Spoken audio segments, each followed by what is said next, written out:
북대서양 조약기구 나토 정상회의가 리투아니아 수도 빌뉴스에서 조금 전에 개막됐습니다. 1년 만에 다시 열린 이번 나토 정상회의는 한국과 일본 등 아태 지역 4개국이 초청됐고 젤렌스키 우크라이나 대통령도 참석할 예정입니다. 강성웅 해설위원 실장과 조금 더 자세히 알아보겠습니다. 어서 오십시오. 네, 조금 전에 이제 화면을 통해서 윤 대통령이 회의장 들어가기 직전의 모습을 저희가 전해드리기도 했는데, 자, 리투아니아는 지금 오전 시간입니다. 정상회의 공식 일정이 시작이 된 겁니까? 그렇습니다. 현재 이제 오전인데요. 9시부터 정확히 말하면 9시 5분부터 일정이 시작됐는데 스톨텐베르크 사무총장이 잠깐 어떤 작은 한 15분짜리 포럼에서 말을 하는 걸로 이제 시작이 됐고요. 네. 곧이어 이제 각국 정상들이 작은 일정을 시작하면서 했고, 우리나라 윤 대통령도 좀 전에 보셨듯이 그렇게 서서 스톨텐베르크 사무총장하고 인사를 하고 그렇게 이제 그런 일정을 시작했는데, 그런 일정은 한 10분도 안 걸리고 간단한 일정입니다. 네. 처음에 이렇게 인사차 이렇게 만나는 거고요.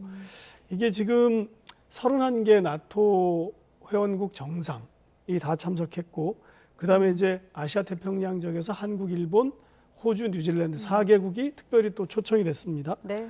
지난해 마드리드에서 6월 달에 이 나토 정상회의가 열렸는데, 그때 참석한 이후 이렇게 초청받아가지고 아태 4개국이 참석한 것은 굉장히 이례적입니다. 1년 만에 다시 불렀고, 이것은 이제 이 나토가 중국을 잠재적 도전이다 이렇게 규정을 한 이후에 아태 국가들을 직접 협력 국가 형태 혹은 참관국 형태 혹은 영어로는 파트너 이런 형태로 이렇게 불러서 같이 얘기를 하는 거고요. 우리나라 윤 대통령도 이번에 그 나토와 비확산 문제, 사이버 안보 문제 이런 거와 관련해서 11개 분야의 나토와 한국의 양자 협력을 담는 그런 문서를 상호 채택할 예정이다 이렇게 알려져 있고요. 일정 중에 이제 기시다 총리도 만나서 오염수 문제도 이야기하는 그런 일정도 있습니다. 네, 조금 전 화면 상태가 조금 고르지 못한 점 양해 말씀드리겠습니다만, 나토 의장기 앞에서 옌스 스톨텐베르그 나토 사무총장과 대통령이 악수하는 모습 잠깐 보셨습니다. 예, 그 1년 만에 지금 나토 정상회의가 다시 열린 건데 원래 이렇게 정례적으로 1년마다 열리는 회의는 아니지 않습니까? 나토 홈페이지에 보면은 이건 임시적으로 열린다 이렇게 표현되어 있는데요. 예. 그때 열리는 거죠. 그러니까 처음에 나토가 창설되고 나서는 4년마다 한 번씩 열렸더라고요. 네. 예. 그러다가 또 어떤 데는 한 2년마다 한 번씩 열리는데, 우크라이나 사태 때문에 작년에 열리고 또 열리고 1년 만에 개최하는 그런 상황인 것 같고요. 이게 이제 정상회의가 없으면 1년에 한 번 정도씩 국방장관, 외교장관이 모여서 논의를 하고요. 이게 뭐 안보기구니까요.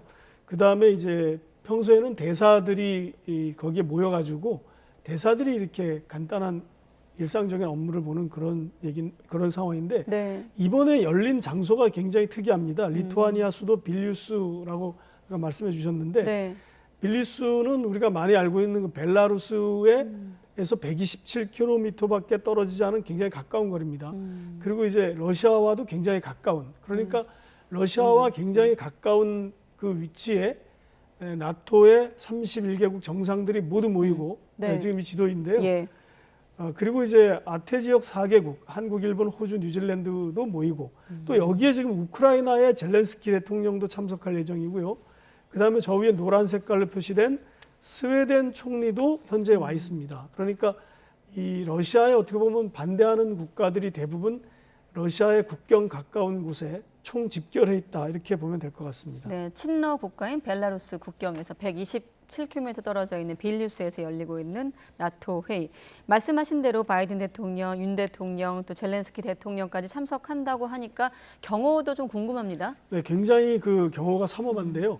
사실 그 지도에서 보면 그 위에 바다 쪽이 발트해인데 거기에 군함이 배치돼 있고, 그리고 이제 군병력이 최대 12,000명 가량이 이 어떤 그 경호 작전에 참여하고 있다고 합니다. 네. 폴란드에서는 아예 특수부대를 보냈고요. 나토국의 병력이 1,500명이 직접 여기 합류해 있고, 그다음에 스페인이나 독일 같은 나라는 방공 시스템을 갖다가 제공을 했다고 합니다. 그래서 독일의 방공 시스템은 지금 이제 빌뉴스 회의가 열리는 그 도시의 공항 상공에 민간 항공기를 못 다니게 하고 거기에 방공 시스템을 설치했다고 합니다. 그러니까 굉장히 그 경비가 삼엄하고 국경과 가까우니까 그러지 않았을까 그런 생각이 듭니다. 예, 지금 이번 정상회의에서 또 하나 관전 포인트라고 해야 될까요? 우크라이나의 나토 가입 문제도 쟁점이기도 하고 많은 국가들의 관심사인데 지금까지 가능성으로 봤을 때는 어떻습니까? 현재로서는 어렵습니다. 그러니까 예. 왜냐하면 미국과 독일이 아직은 시기상조다 이런 입장입니다. 물론 여러 가지 이유가 있겠지만 지금 우크라이나하고 러시아가 전쟁을 치르는 상황에서 이 상황이 어디로 튈지 모른다라는 우려가 가장 큰 것 같고요. 미국이 이것을 뭐 아시다시피 어느 정도 관리 내지는 통제해 가면서 이 전쟁을 끌고 가는 그런 형국인데 러시아의 어떤 대응들을 이렇게 봐가면서 이게 나토에 우크라이나에 가입한다면 우크라이나가 나토에 가입한다면 뜻하지 않은 상황으로 이게 전개될 수 있다라는 것을 가장 우려하는 것 같습니다. 그러나 이제 폴란드나 그 주변 국가들은 우크라이나가 반드시 가입했으면 좋겠다라고 하는 거고요. 지금 이제 젤렌스키 대통령도 이렇게 호소를 하는데 가입 신청은 오래전에 돼 있는데 이 가입하려면 뭐 여러 가지 절차가 있습니다만 네. 결국은 각국에서 모두 승인을 해야 되고 어떤 국가는 의회에서 이걸 승인하도록 해놨기 때문에 이게 절차 뭐 동의가 된다 하더라도 시간이 좀 걸리는 그런 일입니다. 네. 우크라이나는 좀 시간이 걸릴 텐데 아까 지도에서 주황색으로 표시됐던 스웨덴. 네. 스웨덴의 나토 가입은 확정이 된 건가요? 지금 가장 큰 걸림돌이 마지막으로 어제 다 해결이 됐습니다. 네. 에르도안 튀르키 대통령이 지난번에 재선에 성공했는데 이 사람이 사실 계속 스웨덴은 반대를 해왔거든요. 그 이유가 첫 번째는 이제 튀르키 안에 있는 그 쿠르드 무장 세력, 쿠르드 무장 세력에 대해서 좀 너무 관대하다. 그리고 이슬람에 대해서 좀 엄격하다. 이런 입장을 가지고 있었고요. 그렇기 네. 때문에 스웨덴이 그런 스웨덴을 나토에 넣을 수 없다. 이건 만장일치로 해야 되는데 그래서 튀르키예의 에르도안 대통령이 반대를 했는데 어제 저렇게 스톨텐베르크 사무총장이 주재하는 3자 모임이 있었습니다. 저 끝에 안쪽에 앉은 사람이 스톨텐베르크 사무총장인데 그 이제 스톨텐베르크 사무총장 옆에 에르도안 대통령이 있고 건너편에 이 사람이 스웨덴 총리입니다. 네. 어제 여기로 와가지고 3자 회동을 했습니다. 그 전에 이제 물론 논의가 있었는데 이 부분을 에르도안 대통령이 받아주기로 그렇게 했는데 하나는 이제 에르도안 대통령이 미국에 F-16 전투기를 계속 살려고 했어요. 예. 그런데 미국 민주당에서 이걸 반대를 했는데 사실 바이든 대통령도 이걸 팔아서라도 이런 무기를 팔아서라도 튀르키예에 파는 겁니다. 저 스웨덴을 좀 가입을 시키고 싶었는데 당에서 좀 반대가 있었습니다. 그래서 근데 이제 그것을 어느 정도 해결을 해서 F-16 전투기를 튀르키예에 파는 것이 거의 사실 이제 확정이 된 것 같습니다. 그런 여러 가지 밀당이랄까요? 국가 간의 네. 그런 실익을 챙기려는 물밑 계산이 계속 오고 왔는데 그것을 이제 튀르키예 요구를 사실 거의 다 들어준 꼴이 됐습니다. 예. 튀르키예에 F-16 전투기를 안 주는 이유는 튀르키예는 또 사실 군사적으로 러시아하고도 가깝습니다. 예. 양다리 걸치기 전략을 가다 보니까 그것을 F-16 전투기를 줬을 때 또 그리스나 주변의 인근 국가들이 또 반대하는 측면이 있기 때문에 굉장히 예민한 문제입니다. 그런 것들을 좀 풀어준 이후 이제 튀르키예가 그걸 다 받아들이고 나서 이제 스웨덴에 가입을 허용하는 그런 상황인 것 같습니다. 말씀하신 것처럼 이제 에르도안 대통령이 러시아 그 푸틴 대통령과 가까운 사이로 알려져 있는데 이렇게 나토 측의 의견을 조금 더 들어주는 쪽으로 가다 보면 결국엔 러시아가 좀 궁지에 몰리는 것 아니냐 이런 분석도 나오더라고요. 맞습니다. 지난번에 그 프리고진 반란이 있을 때도 굉장히 빨리 그 전화를 한 사람이 바로 에르도안 대통령인데 서로 믿고 있는데 예. 에르도안 대통령은 이렇게 다른 꿈을 꾸고 있는 거죠, 사실. 자기의 국익을 위해서는 정말 안면 몰수하고 그냥 모든 걸 요구하고 받아내는 이런 외교를 하고 있습니다. 예. 그런데 사실 이거보다 더 중요한 게 있습니다. 이번에 이 나토 정상회의가 우리는 이제 윤 대통령이 가니까 우리 문제를 생각하고 또 우크라이나의 가입 문제 이런 거를 따지는데 더 중요한 것은 뭐냐면 러시아에 대응하기 위한 그 어떤 방위 계획을 확정을 했습니다. 그래서 그것을 이제 정상들이 이제 승인하는 그런 회의가 오늘과 내일, 특히 오늘 열리는데요. 이건 뭐냐면 그동안 유럽이 오랫동안 평화로웠기 때문에 네. 러시아의 어떤 잠재적 공격에 대응하는 방위 계획이 없었거나 약했습니다. 그러다 보니까 사실 우크라이나가 탄약이 모자라는 지경이 된 거죠. 그러니까 도와주고 싶어도 도와주지 못하고 그럼 만약에 폴란드에 그런 일이 생기면 어떻게 될까요? 역시 그 방위 그 어떤 준비가 제대로 안 됐다는 건데 그걸 굉장히 강화합니다. 예를 들어서 지금까지는 이제 동부전선 이게 동유럽에 문제가 생기면 4만 명의 신속 대응군을 보낼 수 있도록 했는데 이것을 30만 명으로 7배 이상 늘렸습니다. 그렇게 하고 이제 이번처럼 이제 탄약이 모자라는 일이 없도록 각국의 방위 능력을 증강시키고 또 그리고 이제 방위비를 GDP 대비 2% 국가 총 생산의 2%를 방위비에 넣는 포함시키는 그런 계획을 하나의 가이드라인을 오늘과 내일 이틀 동안 회의에서 이 나토의 정상들이 결정을 합니다. 그러면 이제 앞으로 러시아로서는 푸틴 대통령으로서는 굉장히 답답한 그런 상황이 될 것 같습니다. 네. 자, 이번엔 계속해서 우크라이나 전선도 한번 보겠습니다. 프리고진 반란으로 러시아 전력이 약화했을 거란 전망이 좀 많았는데 어떻게 되고 있습니까? 지지부진한 상황입니다. 사실 이게 대공세라고 하기 좀 무색할 정도로 진전이 거의 없는 상태입니다.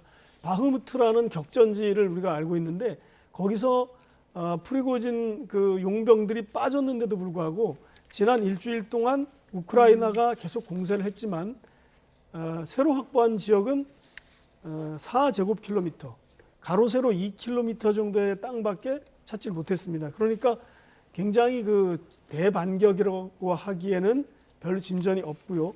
대반격이 시작된 지 한 달 이상이 지났는데 네. 지금 바흐무트 쪽을 따져보니까 24제곱킬로미터. 그러니까 굉장히 작은 구역이죠.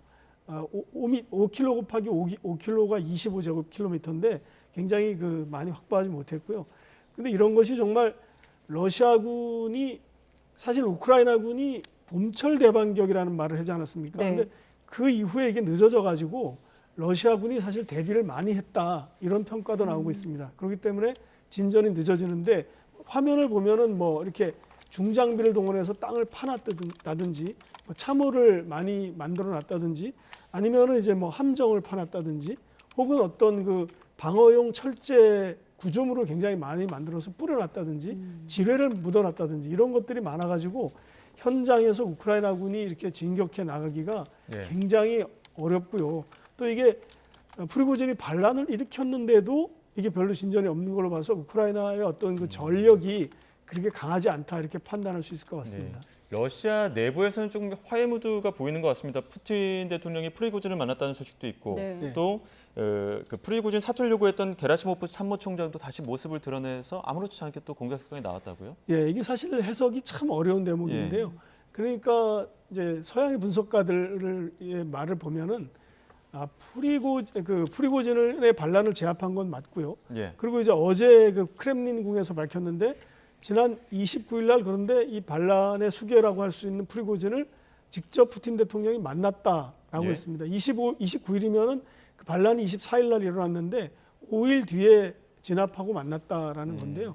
이게 근데 당시 말을 보면 그 크렘린궁 대변인의 말을 보면 그날 29일 날 우리는 프리고진이 어디 있는지 모른다 이렇게 말했거든요. 네. 그러니까 갖가지 이상한 정보들이 이렇게 나오는데 이걸 그대로 믿는다면 어떻게 해석이 가능하냐면 푸틴 대통령은 그 게라시모프 참모총장 그 총참모장도 그냥 그대로 두고 그리고 또 이 프리고진도 만나고 이러면서 자기가 이 상황을 잘 통제하고 있다라는 것을 의도적으로 보여주려고 지금 이런 상황을 끌고 갔다 이런 분석이 많이 나오고 있습니다.